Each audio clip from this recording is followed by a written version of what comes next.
And now, for our next keynote, please welcome the founder and CEO of Ocado, Tim Steiner.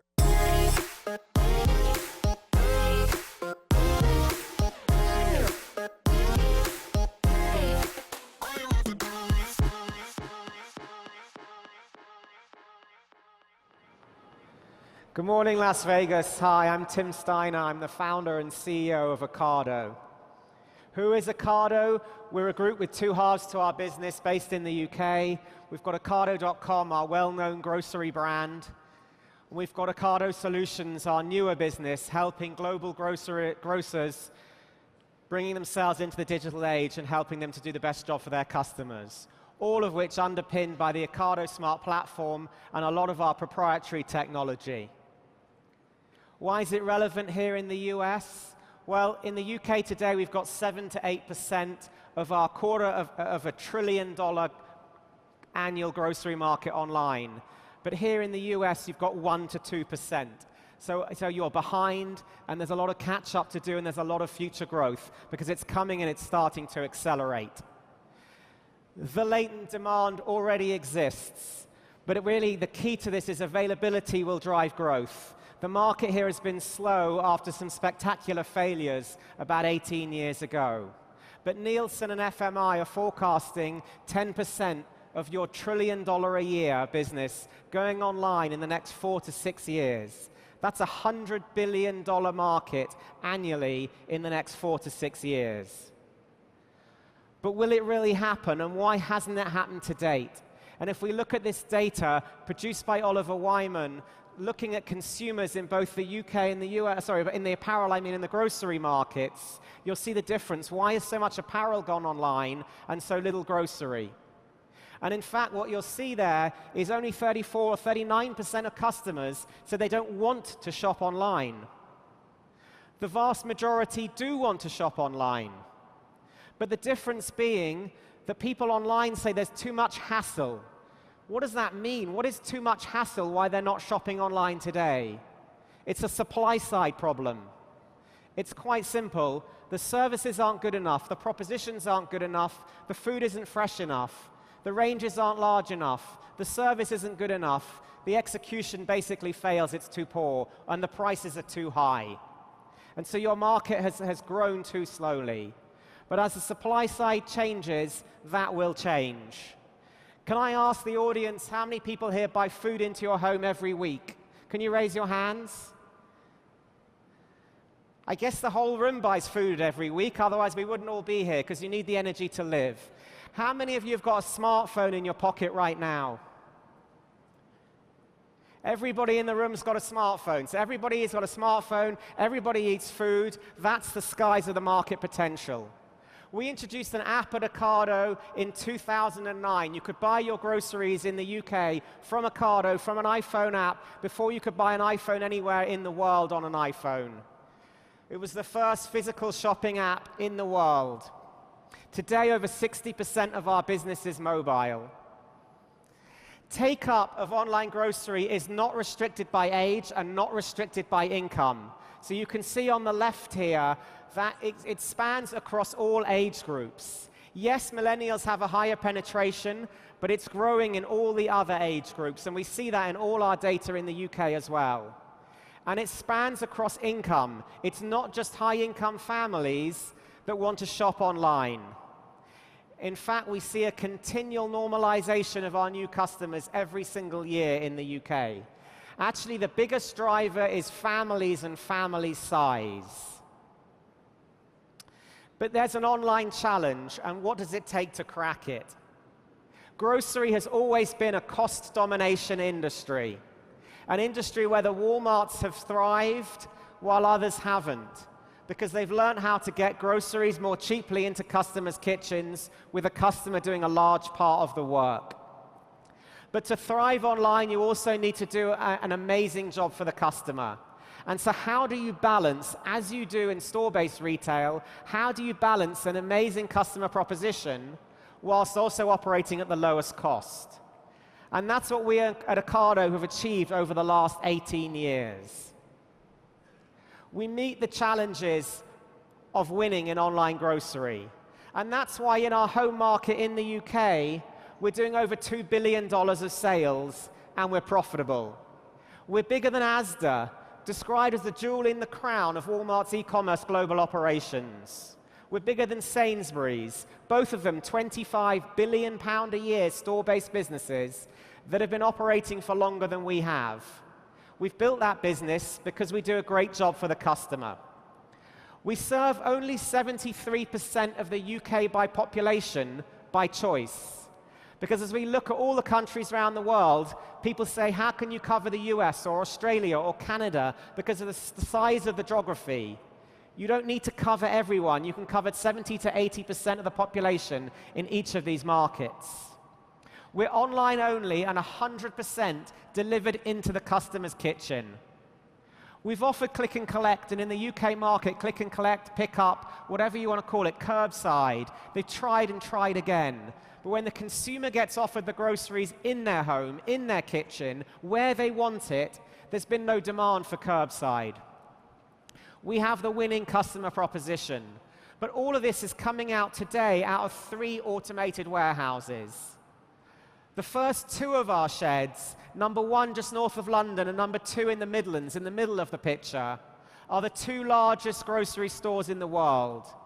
One of them has a turnover of $1 billion a year, and $1.2 billion a year, and the other one has a turnover of $1.4 billion a year.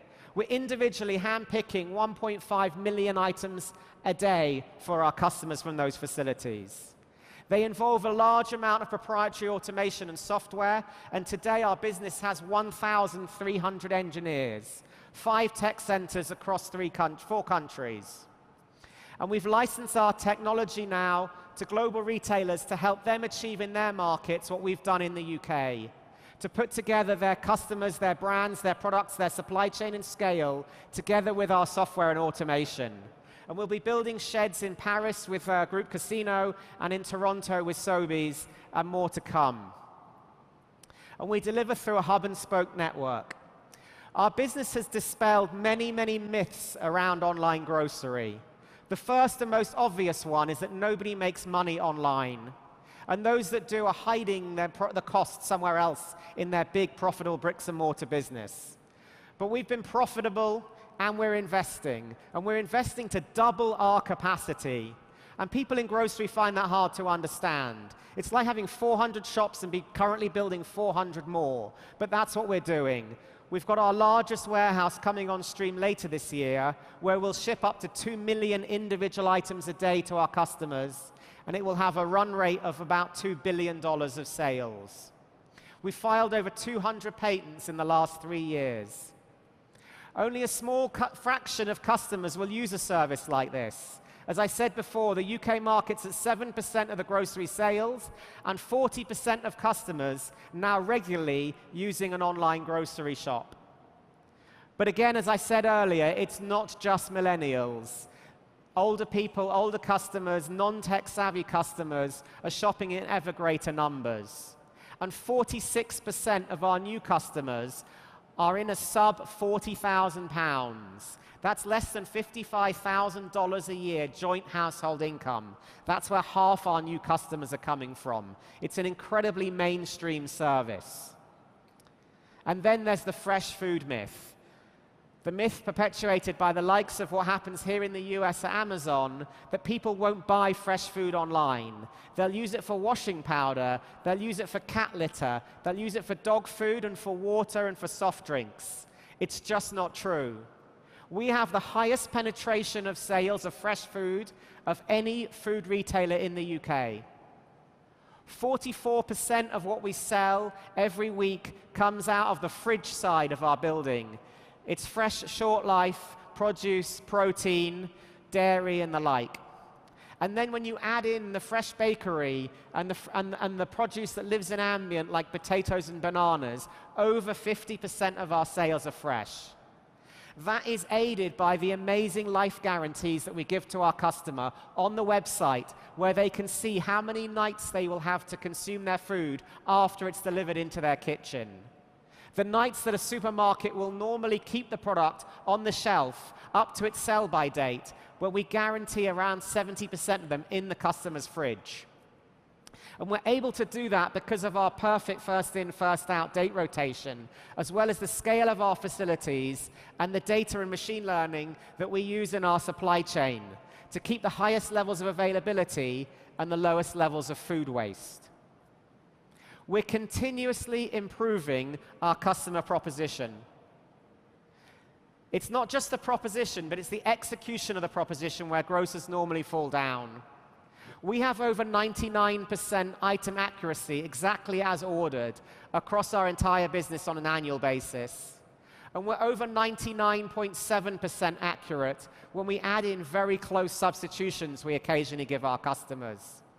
We're over 95% on time for our customers, and we deliver in 1 hour slots, starting on the hour or the half hour, starting at 5:30 a.m. in the morning and delivering up to 11:30 p.m. 7 days a week. We ship the freshest products into our customer's kitchen, but we also ship the largest range, over 50,000 SKUs, more than double any Tesco's or Sainsbury's or Waitrose supermarkets in the UK. And that diversity is not just more pack sizes and flavors of yogurt, but real diversity. Special stores appealing to the different nationalities that live today in the UK. For example, our Swedish store there, or Brindisa, a specialist range of Spanish foods, or Picard, the famous French frozen food company available for the first time outside of France. Our organic range is extensive, and we over-index the UK market by 1,000% in organics, representing 7 to 8% of the UK organic market. But price is the big driver where we're dramatically different to the online market in the US. Here, in your growing services, customers are being charged a premium on standard pricing, markups on standard products, as well as very high fees, not just for curbside, but even higher for home delivery. In the UK, we match the pricing of Tesco's, the market leader, the Walmart of our own market, a £45 billion a year business in the UK. And we match their products, we match their pricing on all branded product and all similar like-for-like own label product. And we run more promotions than they do. And we guarantee to our customers that their shopping will be cheaper at Ocado than in the cheapest Tesco's in the whole of the UK. And if their shopping wasn't cheaper when we compare it the night afterwards, on their behalf, we send them a voucher for the difference. But we do charge for delivery to some of our customers. Every one of our customers can find free delivery slots if they want them. But our average delivery income is 1.5%, equivalent to $2 on a US order. So can you imagine having a service offered to you with the broadest range of groceries, of the highest quality, offered at the prices of Walmart with a $2 delivery fee, delivered in a 1 hour slot of your choosing from 5:30 in the morning till 11:30 at night? It doesn't exist in your market. And when it does, the market will grow very dramatically. We're rewarded by strong customer loyalty. And here's an analysis of our turnover, our sales. It's a cohort analysis by year of original acquisition.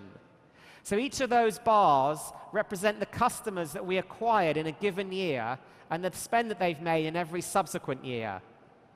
What's extraordinary about this chart is that if we close the doors today, we would still be doing the $2 billion of sales in 10 years' time. Each of these cohorts spend the same money every single year. There's no trail off. Obviously, unfortunately, some customers leave the UK, move out of our delivery area, and unfortunately, of course, some people pass on. But they're compensated for by those remaining customers shopping with ever-increasing frequency and ever-increasing basket size, meaning that each of those lines remains incredibly stable. But of course, it's not just about the best service and the best execution. It's about cost domination. It's about doing things efficiently. So I'm going to run a quick comparison here of a store pick model versus our automated fulfillment model. I'm not going to compare a crowdsourced store pick model that suffers even greater inefficiency without having the benefit of the planogram and knowing where all the products in the store are, so they can pick multiple customer orders at once in an algorithmic pattern. That's actually what I'm going to use. I'm going to assume that they have got the benefit of the planogram, that they can combine multiple orders on a single trolley, and they can use an algorithm to make them most efficient. And let's have a look at what that looks like. So because in a standard store business, most of the goods are delivered to a regional distribution center, where they then need to be delayered and sent off to the supermarket, there's 3 minutes invested on a 50-item order at the DC, bringing the product in. Then you pick the cases at the DC and ship them to the store, and we're up to 12 minutes. Inbound at the store and replenish the shelves, and we're up to 24 minutes. Pick the order, and we're at 1 hour and 8 minutes. Consolidate and dispatch it. We're at 1 hour and 14 minutes of labor by your teams to get a 50-item order to the back door to a van. In our automated fulfillment center, we've cut out the DC. At $1 billion+ of sales in a single site, our suppliers deliver 34 pallet trailers back directly in the back door. We spend 4 minutes with the aid of our automation to put our goods away and to get them, to decant them and put them onto our shelves with the aid of the robotics. We pick our orders at extremely fast rates with our goods-to-man picking systems, meaning that we've invested 11 minutes at the point that we've picked the order. We've consolidated and dispatched it in another 4 minutes. So this is a comparison between using 1 hour and a quarter or using 1/4 of an hour. We're using 1/6 of the labor to deliver a better customer proposition.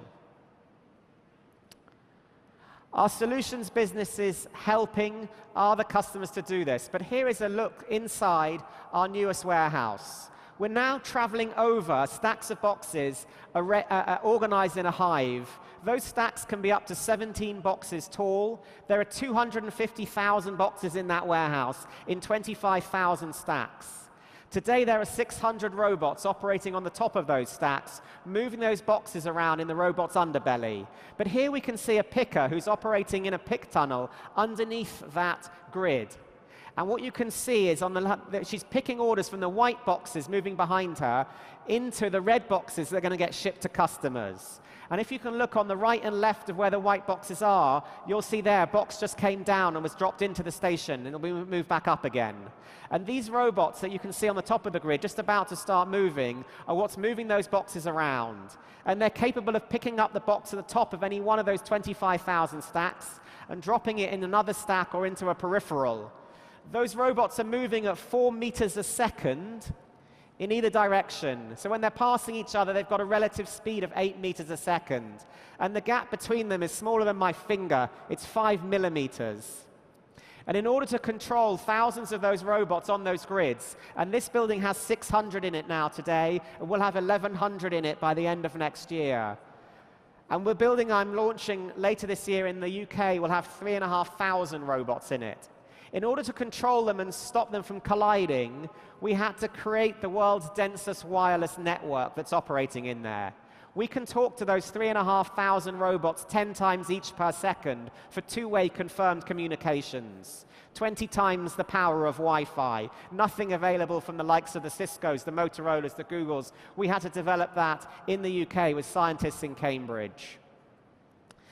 And so we break the conventional trade-offs. So we've increased our range over the last 4 years from 34,000 to 50,000, but maintained our item accuracy whilst improving our unit productivity and decreasing our food waste. Today we have the lowest food waste in the global fresh food industry. In our mature warehouses last year, we were at 54 basis points of monetary cost on food waste. That's 300 or 400 basis points ahead of a US food retailer. But our actual food waste, the amount of food not getting into the human food chain, was under 5 basis points. We optimize the routing of our deliveries. If you do 2,000 deliveries in 100 vans, that's how many different ways you can organize them. 10 to the power of 3,897. That compares to the number of atoms in the universe of 10 to the power of 82. That's too big a number to calculate. So we use very advanced algorithms and heuristics to create the most dense routes. What does it mean? It means that every one of our vans has the annual sales of a Dollar General store. £1 million, $1.4 million of annual sales per van. And that compares to Tesco's at 600,000. And so it looks like this. From the big hub, we make deliveries. We then send them out to the smaller hubs, the spoke sites, and make deliveries around there. And that's how we can achieve a 4-hour driving radius around a production facility and fill those up. And this is how that pans out on a day. And I'll be finished in 2 minutes, so just bear with me. And so this is a short video time-lapse showing the vans coming out of our depots, making their deliveries, and every time they ping white, they're dropping something off. And you'll see very quickly London there becoming just a mass of white dots, but coming out of our different spoke sites around the UK.